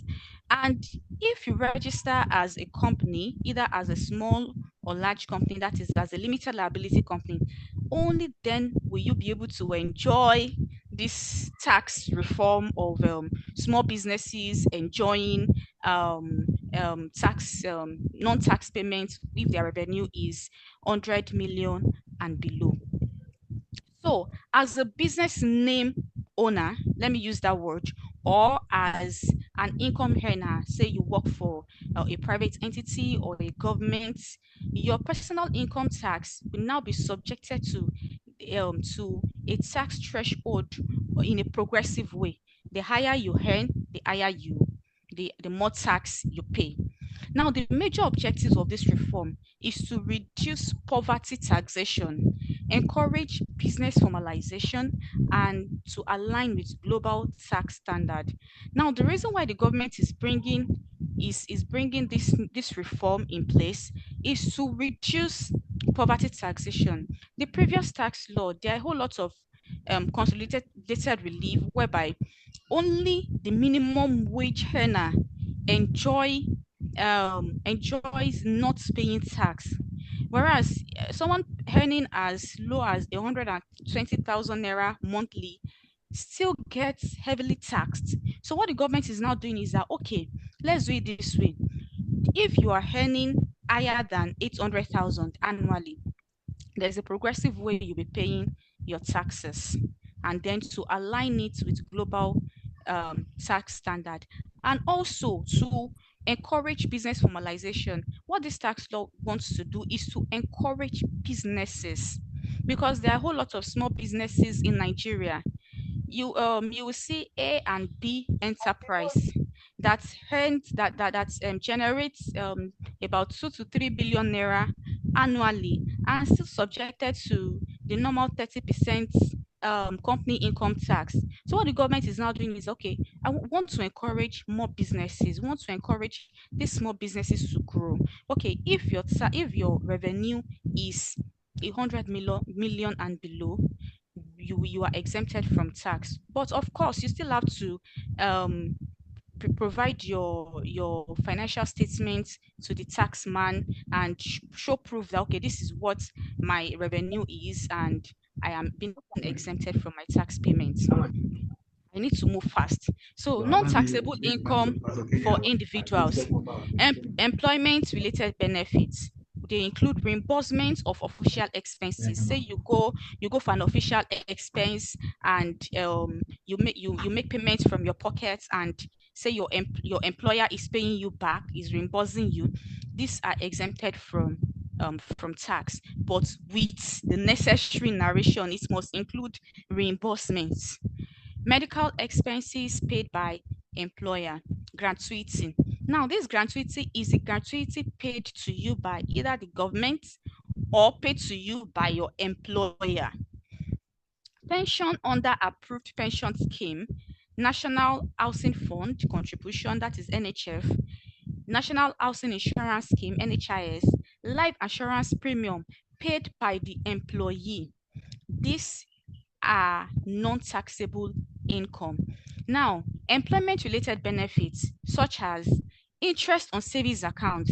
Say when an inflow comes into your account, you did a kind of standing order in your business, in your bank, that social percentage should be saved for future, say social percentage should be saved. Now, the interest on this savings are not taxed. Interest on government bonds and treasury bills, say you invest in government bonds and treasury bills. Now, when the interest on it is being paid to you, it is not taxed. Dividend received by individual, you invest in a company and dividend is being paid to you. The dividend paid to you is not taxed, but I'm putting a clause, but interest on savings, interest on government bonds, dividends received by individual, they are subjected to withholding tax. Now, all these interests, they are not subjected to the income tax. They are not added to your normal income, your usual income, but they are subjected to withholding tax. Gifts and this withholding tax should have been deducted at source. Should have been deducted at source before it is being paid into your account. Now, another non-taxable income is gifts and inheritances. All gifts are not taxed. That is why it is expected that anyone giving you cash gifts, sending it to your account, if anybody wants to gift you, say 2 million naira, person must put the narration as gifts. But of course, imagine if somebody sends 50 million naira to your account and writes gifts. I'm sure the tax man will still call you to confirm that this is actually a gift, because it will be questioned. That is why I put the statement that gifts that look like income will definitely be questioned. Now let's go to the PIT. I want to move as fast as I can. The new pay as you earn system in Nigeria is assessed as a move towards a fairer and more equitable tax system, particularly benefiting low to middle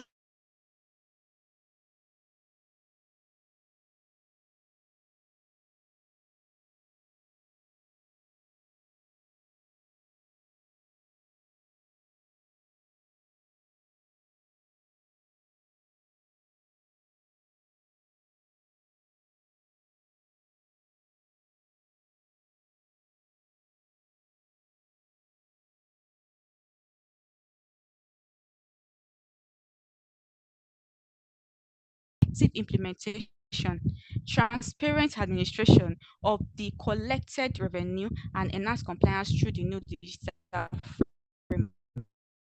framework. So now we have accepted the reform, we have accepted the new tax law, but it can only come to success if it is being effectively and there is transparency in the administration of the collected revenue. And then compliance is a whole lot of new digital framework that our government are saying that they are putting in place in order to make this the whole process effective. Now, this is a new PIT structure. I'm sure this is not new to many of us. If your annual, I have to emphasize, because there has been a whole lot of news about that it is monthly. It is not monthly. If your annual income as a business owner, now I am not saying as a company owner, as a business owner, if your business is registered as a business name, or you are working as an employee. Now, if your annual income is between the brackets of 0 to 800,000, you are not expected to pay any tax. But if your income is between 800,001 to 3 million, you'll be subjected to 15% tax rate. 3 million and 1 to 12 million, 18% tax rate. 12 million and 1 to 25% to 25 million, you'll be subjected to 21% tax rate. Now, for 25 million and 1 to 50 million, you'll be subjected to 23% tax rate. And above 50 million, you'll be subjected to 25% tax rate. So if you look at this, you see that the higher you earn, the higher tax you are subjected to. Now, before I go to the old example, I don't know if, let me look at it. I have 6 minutes. Let me rush through it. Now, format of the computation. Mr. Lana I had to put up an example because I know some of us will have questions around how can I calculate my tax? How do I know how much I am paying the government? How do I know if what the government is calculating for me at the end of the year is correct? So I put up 1 or 2 examples. Now, Mr. Lano, hence an annual gross income of 2 million naira with annual rent of 800,000. He had some investments where he got other income. Dividend of 250,000, saving interest of 400,000, and he did all this contribution from his salary, pension, NHIS and NHF. Now, how do we calculate the annual taxable income of Mr. Lano? Now, from the question, it says that his gross income, you know, our gross income is different from our net income. Our gross income is the total income when taxes have not been removed, when it has not been subjected to any tax payments. Now, the gross income of Mr. Lano is 2 million. I don't know if you can see my mouse. Okay, it's 2 million. Then other income that came in are the dividends and interest on savings. He saved somewhere and he gained interest on that savings. Now the interest on the savings is 400,000. So the total of the two is 650,000. Now to get all his total income for that year, that is 2 million plus 650,000. That means his total income for that year is 2,650,000.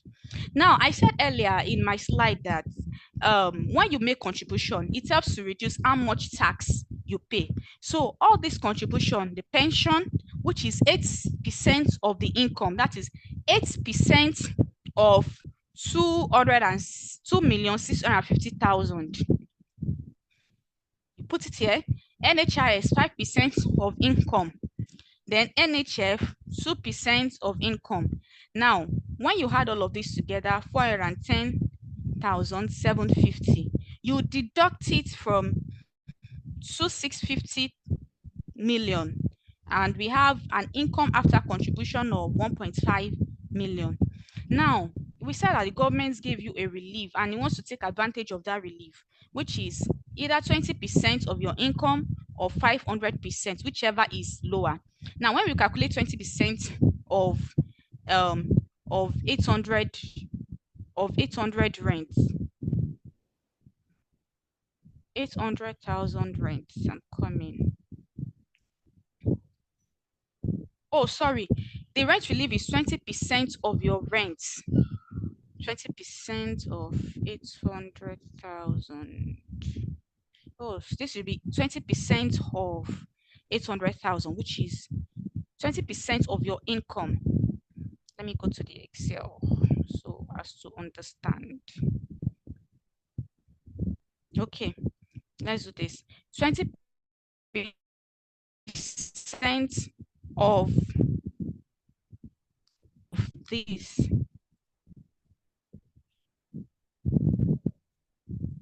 which is 530,000, max at 500,000 is a cap, which is the cap. So his total taxable income will be 1.89250. 1.89. So this is the income. This is his net income, which will be taxed. Now, using the new tax structure, let me increase this. Using the new tax structure, we say the first 0 to 800,000 is not subjected to any form of tax, which is 0%. So that means if we remove 800,000 from this, the first 800,000 is not subjected to tax. Now the remaining balance, which is this is 1.89 minus 800,000, which is 29250. This particular amount is what will now be subjected to the 50% tax, which is next on the CADA. Let me go up. 15% was on 387 naira. So this is how much tax Mr. Lano is expected to pay. Now I said earlier that dividends, interest on savings is subjected to is subjected to withholding tax, which is deducted at source. So now it means that this 25% has been deducted, 10% of the 250 has been deducted at source. This has been deducted at source. So total is 65,000. So this 65,000, we reduce it from here in order to reduce how much tax he will be paying to the government. So if we remove 65,000 from this, that means he's not going to pay the government any tax, because they are even owing him 21,612 naira. So I have to move fast. So this is a rough sketch of how you calculate your personal income tax for a salary earner or a business name owner. Now let's move to the company income tax. For the company income tax, small companies are defined as companies with annual gross turnover of 100 million or below and total fixed assets not exceeding 250 million and below. You're not expected to pay any tax. But large companies earnings revenue or making sales of over 100 million is subjected to 30% company income tax plus 4% development levy. This 4% development levy is newly introduced.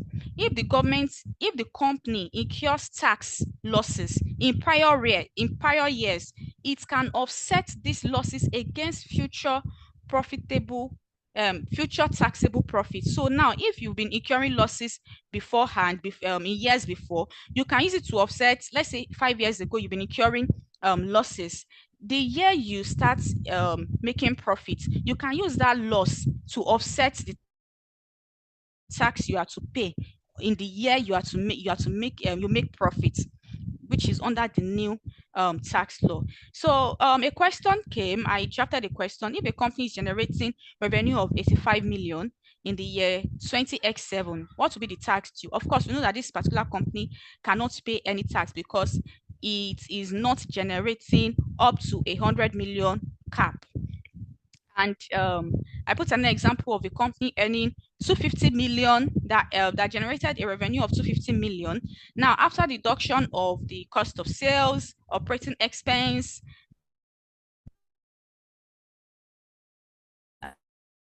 and non-operating income, we had the non-operating. So when we deduct, that is a CIT of 30% is 27 million. With development levy of 4%, 3.6 million. That means total tax such company will be paying is 30.6 million. Now 30.6 million from 90 million is 59. So that means a company earning turnover of or revenue of 250 million will be paying a tax of 59 million, 59.4 if all cost of sales and expenses and other income are considered. So I will conclude by saying we all should not be scared about the new tax law. It is for our advantage, especially for the low income earners, and it has come to stay. So thank you so much, everyone. Thank you so much for this opportunity. And any questions can come in and we'll be able to trash it out. Thank you.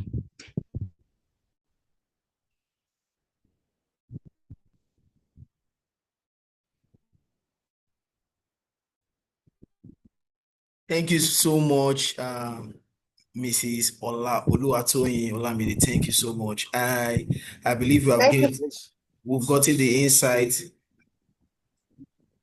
on this. So please, I want us to ask our question now. We are in the question and answer period now. So direct your question to the facilitator and also just be direct, because of time, we're working with time. So just be direct with your question, and I believe promptly it will be responded to. So if you have questions, you can just signify in the chat. I will just call. So you can signify in the chat if you have questions. I already have Bamayi saying, I have a question for the tax lady. Okay, so the floor is yours now. You can kick off with your question.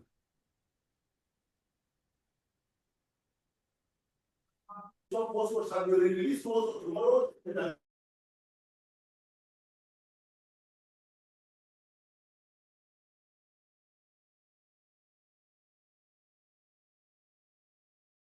Knowing that this fund that I use for the investment capital is able to, but I'm already paying so much by way of loan to my company and cooperative.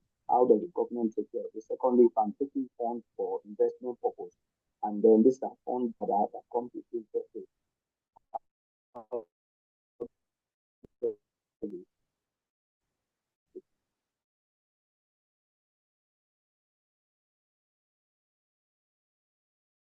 Asking if your loan will be taxed, right?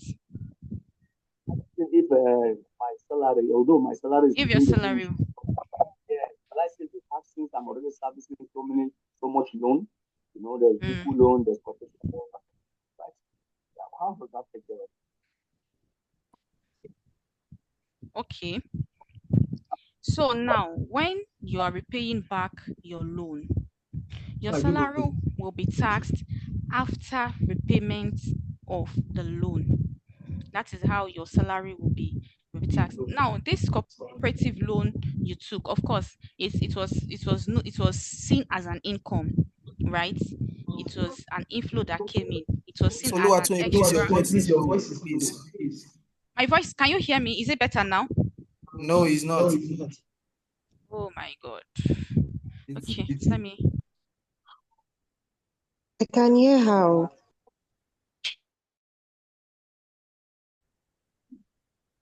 Hello? Okay, let me increase. I was using an headset before.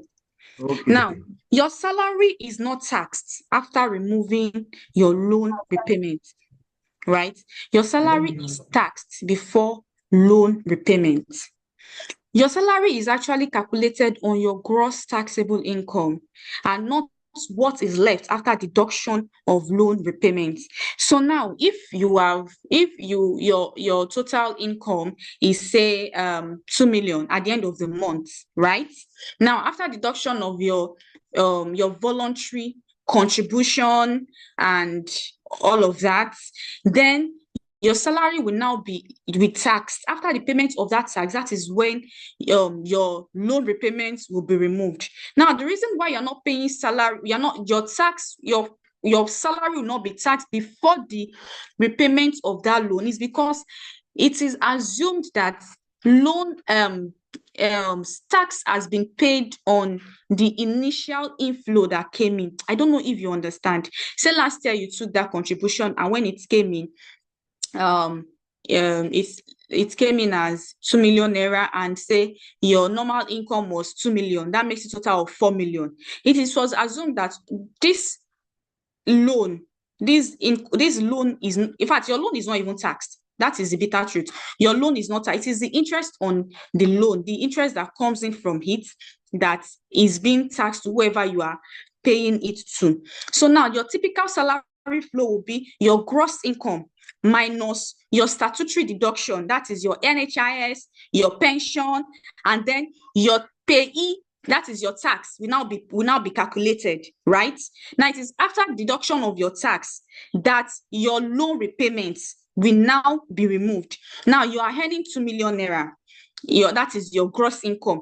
After removal of NHF, NHIS, and all of that, say all of this contribution are like 500,000. You're left with 1.5 million. Now, this 1.5 million is what will now be subjected to PIT. You get? So after it is being subjected to PIT, let's say after removal of the old tax, you are now left with say 1.2 million.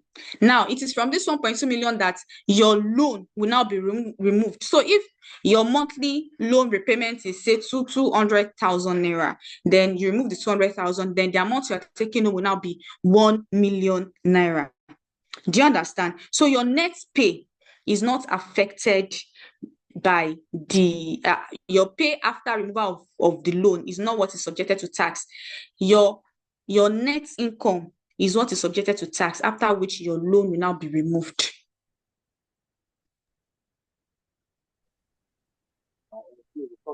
All right, thank you. Now, for the second question, you got a land. let's say you got the land 5 years ago and you got it for 50,000 naira, and you want to pay it back this you want to sell it back rather this year, and 50,000 5 years ago, and you are selling at 100,000 this year. It is the interest on it that is subjected to capital gain tax. That means you have earned a profit, like the land has appreciated, right? So that means you have earned a profit of 50,000 naira. You know, when you bought the land 5 years ago for 50,000 naira, and that was the value as at that time. Now, when you are reselling the land this year for 100,000, it is even advisable you value it, because it is that increment in it that the government will subject to capital gain tax. So I remember somebody asked me a question. I said, okay, let's say when I bought the land that year, I bought it from Omonile, and they sold this for me for 200,000. Now I want to sell it out. How will the government know that this is the worth of the land? That is why it is advisable you buy your land from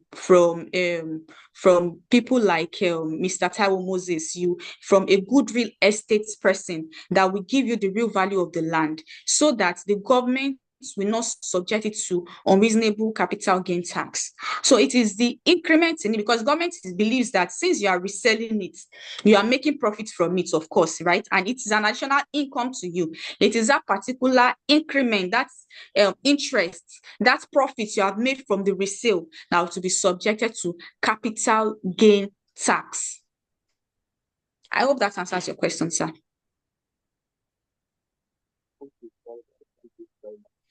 Welcome, sir. Okay. Great. I think we can move to the next person, which is Munachi, who said she also have a question for you, Oluwatoyin. I don't know if the question has been asked. You can go ahead. Good evening, sir. Good evening, ma. Thank you very much. I really appreciate you for this section. My question is, as a new business owner who is just starting out business, do you advise the person to register his or her business under the business name or limited liability, LLC? So which one do you think is best for a new business owner that is just starting out business this year, let's say January? Okay. So for this, whenever people ask, I would tell them it depends on the structure you want to put into your business. But if you know that this particular business you're starting is, you have a future goal for it, that this business is a long-term thing and it is going to grow to something bigger. You know, we have people that go into business just for side hustle. And those are the ones that it is better they just stay on the lane of the business name, because they're just seeing the money from that business as an extra income. The government knows what they are doing when they say they are subjecting business name to personal income tax, because they know that most people that register as business, they are just using it as a side hustle. They have another means of income, which is probably as a salary earner and all. But if it is a business that you know this has a future, is futuristic, let me use the word, and you want to build a structure for this business, this is a business that you want it to grow, and you are looking at investors coming into this business. You are looking at the business that will be making over 80 million naira profits, say in the next 10 years. It is advisable you register it as a limited liability company. And if you see that this is a business that before the next 12 months, it will be generating a revenue of in millions, I would advise you register it as a limited liability company. But if it is a business that you just want to do as a side hustle, you know what I mean by side hustle? Like, okay, I don't want to be earning just as an income earner. I just want to be selling clothes. And well, it's not like I want to continue selling the clothes for a very long time, just to cushion how much I'm earning. But a business that you want it to have structure, just register it as a limited liability company. Now, most people are running to upgrade their business to limited liability company, I'm not saying it is bad. It's a good one. But the question is, are they willing to put the structure into place? When I say structure, it means, are they willing? Because at the end of the year, you still have to prepare your financials. It's not like you need an accountant. If you are any less than 100 million, you don't really need a chartered accountant to put a seal on it and everything. But still, you need to put structures. I mean, you have to be sure of how much you are generating inward. Every money that relates to that business needs to have a specific bank account. It is coming in for accountability and all of that. So if you know that this is the kind of business you want to do, a business that in the next few years you would have a marketing manager or someone that will be handling the marketing line, you have somebody that will be handling the accounting line for you, someone that will be handling the compliance line for you. In the next, if you see this business, okay, this is a business that I want to be structured on the long run, then it is advisable you register as a limited liability company. I hope that answers your question, Madam Munachi. Yes, ma. Thank you very much, ma. You're welcome. Great. So I have the last person who says, that's the person of Mr. Agoa Wisdom. Okay, so Wisdom, you can go ahead with your question now.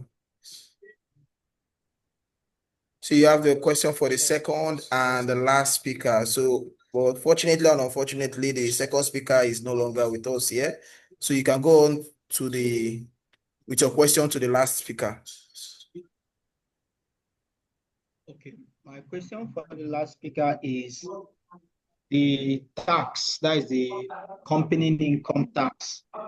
So it is only the profits that is being taxed. The revenue is not what is being taxed. It's just the profit, that is the money we realize after every expenses has been deducted by the company. Is that the amount that is being taxed? Yes, that's correct. It is the profits that is being taxed. That is after the removal of your expenses from your revenue, that's leftover is what is being taxed. All right, thank you. You're welcome, sir. Okay, thank you very much. Okay, Dare, you just said you have a question as well.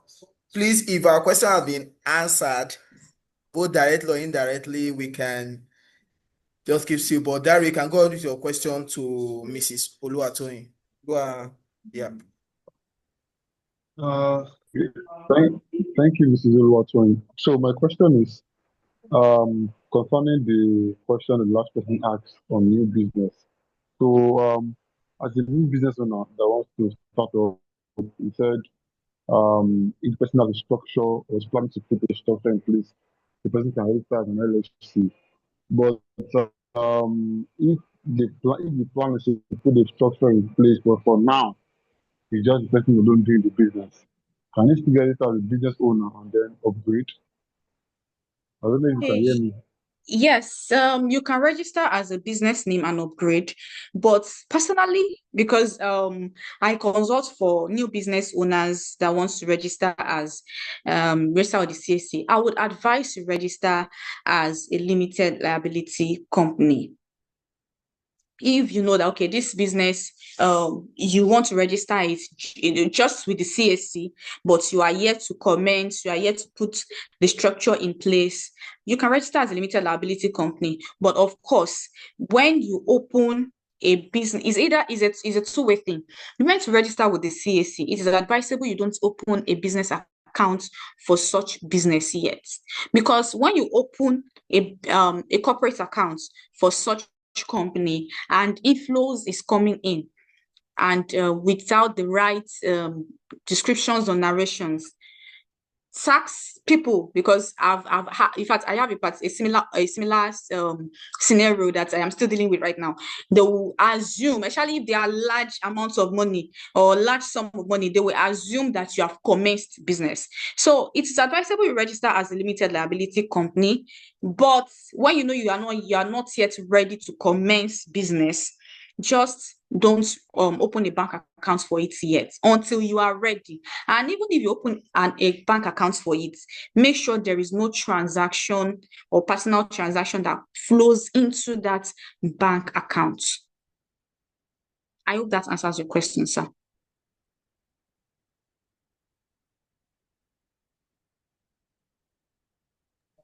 Okay, I believe he has gotten the answer. Thank you very much, Ms. Oluwatoyin. I want to ask, as a new business owner, do you you are having a flow? Are you immediately being taxed, or you are going to run a business for some certain amount of years before your business will be taxed?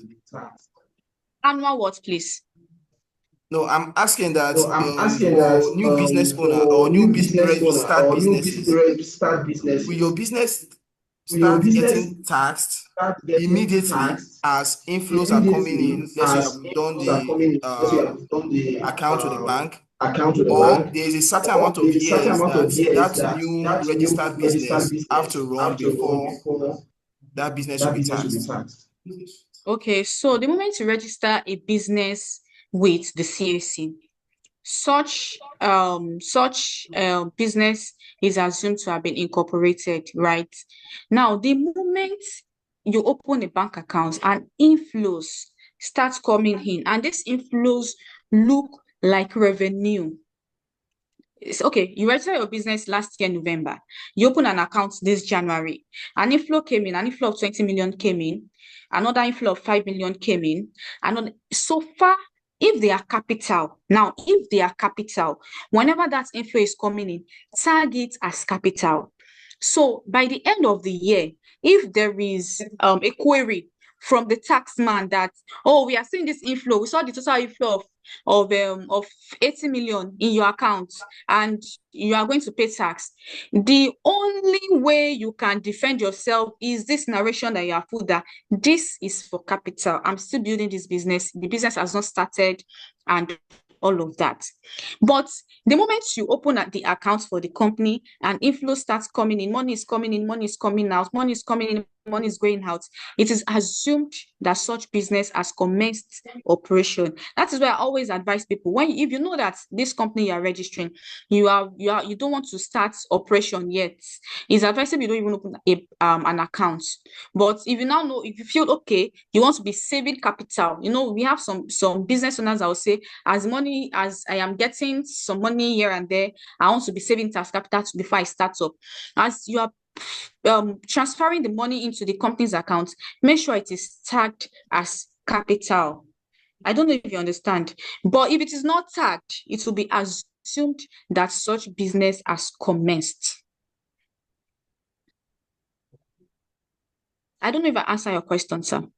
Yes, you have. Thank you very much, man. I think we have really enjoyed ourselves in this training, and I want to appreciate everyone that has stayed up to this time. All right, we want to appreciate everyone that has stayed up to this time, the Smart Business Academy. Let's not forget Mrs. Oluwatoyin. She consults for businesses who wants to register under the CAC, so they can actually feel free to consult her. I don't know, Oluwatoyin, you can drop your number, maybe they can reach out to you, and I don't know if it's possible. All right, sir. I'll drop my phone number on the chat box. You can reach me on WhatsApp via this phone number. Okay, great. So this section is recorded, and the recording will be shared. And we really want to appreciate everyone. Thank you very much, and we look forward to February 12th for those that are interested. And if you're interested, just comment or send me a WhatsApp message. And the training fee is actually 5,000 naira for those who want to go into the real estate business. Mrs. Oluwatoyin is here to incorporate your business. Mr. Taiwo is here to take you on that journey as well, to building a profitable real estate business as well. So thank you so much. If you have any questions still, you can ask in the chat on WhatsApp. So until then, we are bringing the meeting to a close. Thank you very much, everyone. And thank you, Mrs. so much, Oluwatoyin. Taiwo. I don't know if there's any parting word that you want to say to our Thank you very much. Thank you very much.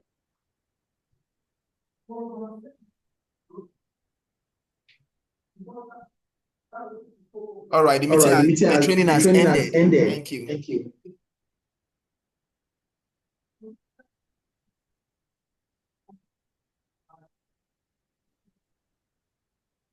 Okay, now I think most people, their issue will be network. Yeah. I think this is good. It's just that network thing. It's just a network. You can't actually, it's inevitable.